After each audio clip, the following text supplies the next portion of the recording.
Hey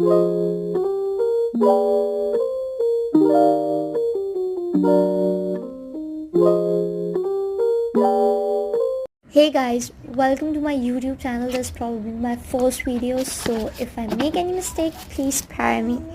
As you can see, I'm unboxing my cute printer. There's one cable charger and one guide to your mini printer. You can scan the code. Okay, there's one QR code available. Scan it and click on the link in the given options and click to translate page. Obviously it's Chinese written.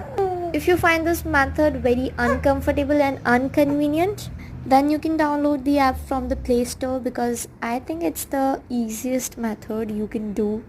So as you can see, I'm also just installing it from the Play Store because I think it's the most easiest method and it's comfortable to me. If you find any background noises, then please, I am saying you all sorry.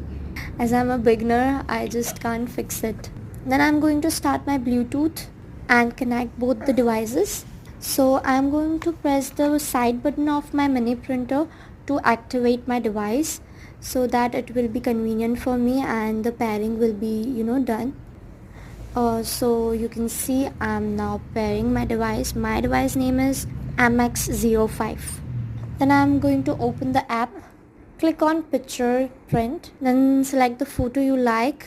Be aware that the print will be black and white, so choose accordingly. I'm choosing this flower and coat print because it's aesthetic and I've downloaded it from Pinterest. The picture is cute and it matches my vibe, so that's why I have selected it. Then the next step is going to print this, so let's print this. I'm using this app for the first time, so that's why the app is asking me for a lot of permissions. So finalize your pic and then crop it to your preference. Accordingly, the print will be there, so just crop it and do the finalize it. Okay, again the app will show you that how your print will look like in black and white version. So if you don't like it, you can cancel it anyway. So my print is ready and it's printing time. So excited, I can't wait. Oh, and please keep in mind that your roll is correctly placed, so you don't make any mistake and your print will be clear. Otherwise there will be no print. So I'm really happy with the print and the way it came out. I'll probably give it 8 on 10. What do you guys think about it? Let me know